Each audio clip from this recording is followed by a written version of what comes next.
How about Captain Crunch's Crunch Berries with breakfast? Whoa, Dad, we're on Crunch Island. He's Jean Foot.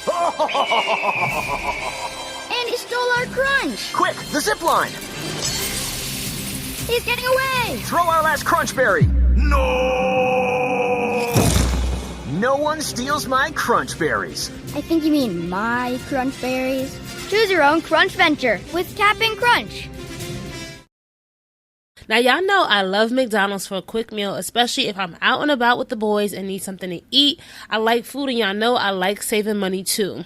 Did you know that you can save money with deals in the McDonald's app every single day? Yeah, you heard that right. There's a deal every day in the app. So if you are an avid McDonald's goer like me, you'll find the best value for your buck by using the app.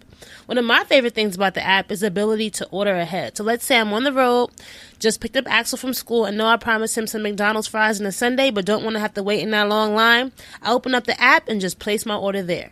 Then I can walk in and pick up my order when it's ready, no wait needed, especially if I time it right. And I love that you can also get a bunch of deals in the app as well. I just logged in and can get a free Big Mac with a minimum purchase of $1. But check it every day because the deals are always changing.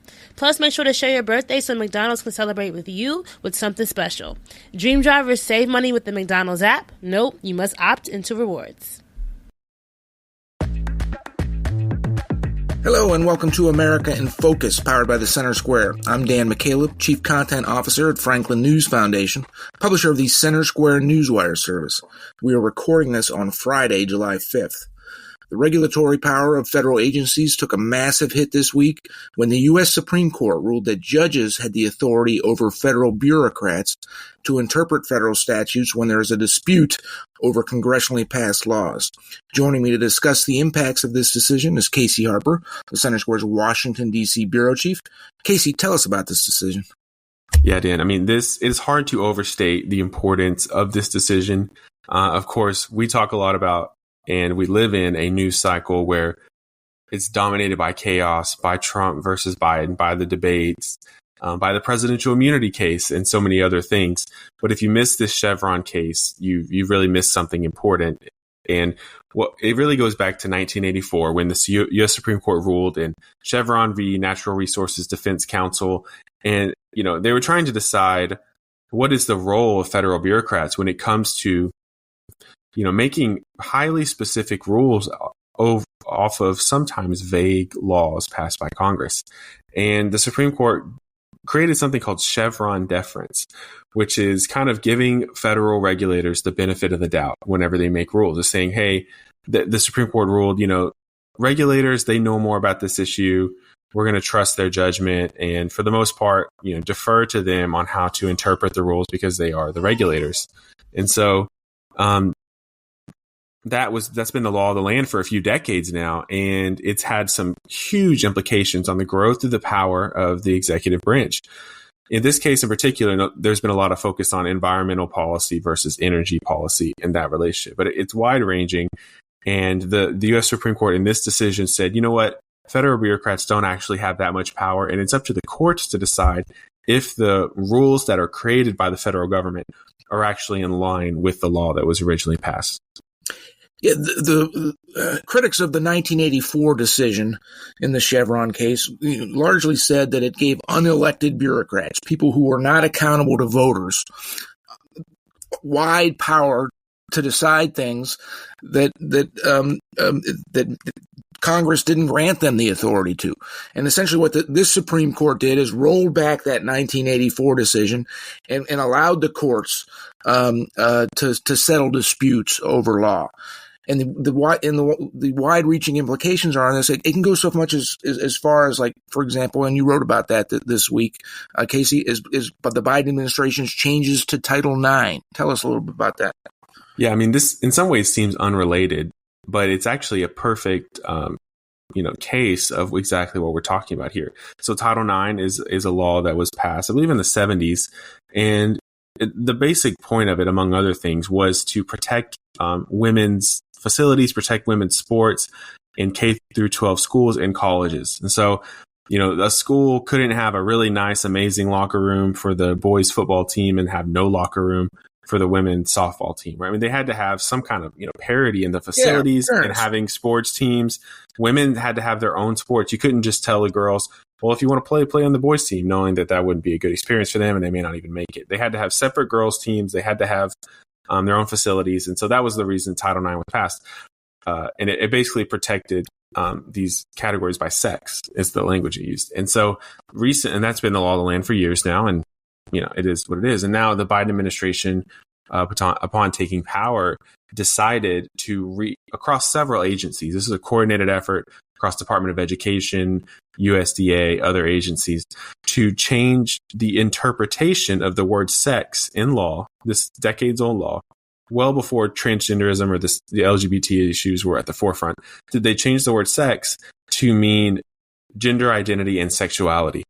And so these strong, broad protections for women have been basically co-opted by the regulators to apply to transgender athletes, transgender bathrooms. And so schools that don't comply by August 1st and allow transgender bathrooms, allow boys who identify as girls to be on the girls swim team or whichever team they choose, they can lose their federal funding, which is really a death blow to a school and shut a whole school down. And so it's going to force widespread compliance on the LGBT issue at schools all around the country of August 1st if it's not stopped. And there have been a lot of court rulings that we can get into or not that have started to slow this down or possibly stop it. But the reason that's a good example is because Congress clearly did not mean, transgender athletes when they passed that law decades ago, before it was really even a issue, right? And if Congress wanted to pass that law, they could, and it would go into effect immediately. And that's kind of the court's point.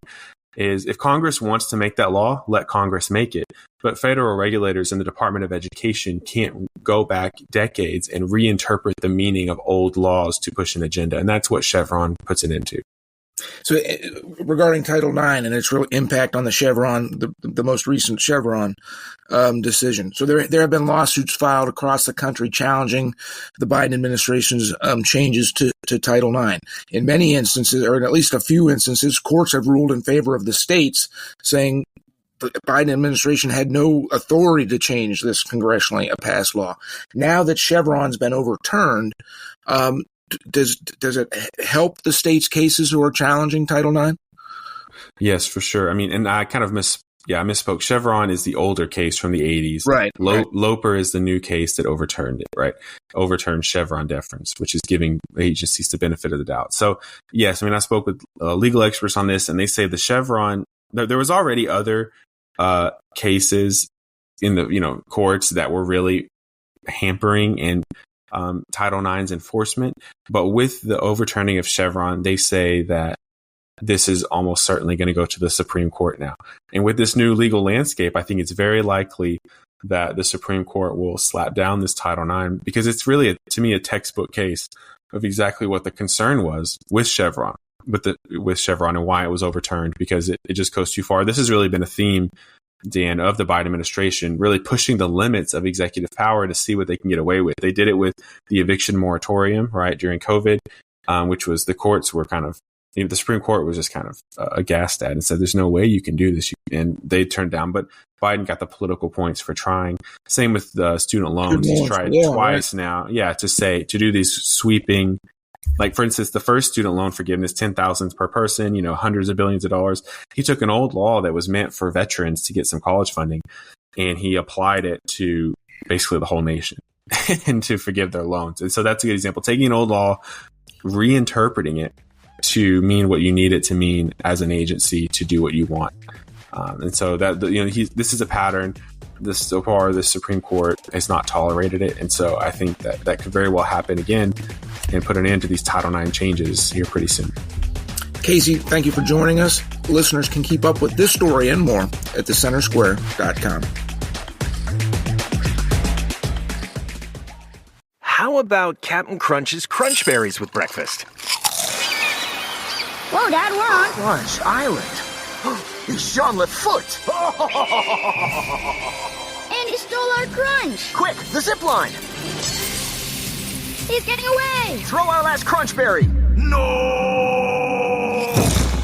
No one steals my crunch berries. I think you mean my crunch berries. Choose your own crunch venture with Cap'n Crunch.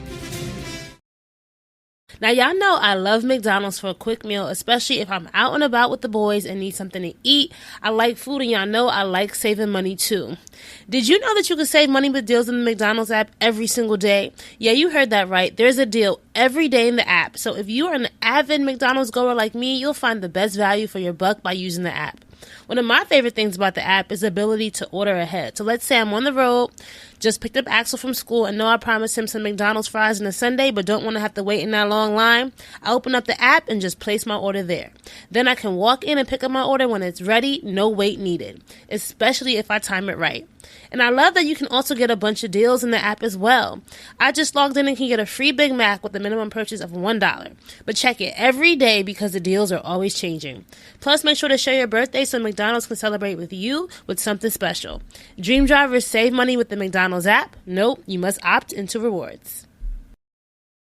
Hey parents, Greenlight is here to take one big thing off your to-do list, teaching your kids about money. With a Greenlight debit card and money app of their own, kids and teens learn to earn, save, and invest. You can send money instantly, set flexible controls, and get real-time notifications of your kids' money activity. Set up chores and put allowance on autopilot to reward them for their hard work. Then, learn about the world of money together. Get 1 month free when you sign up at greenlight.com/podcast.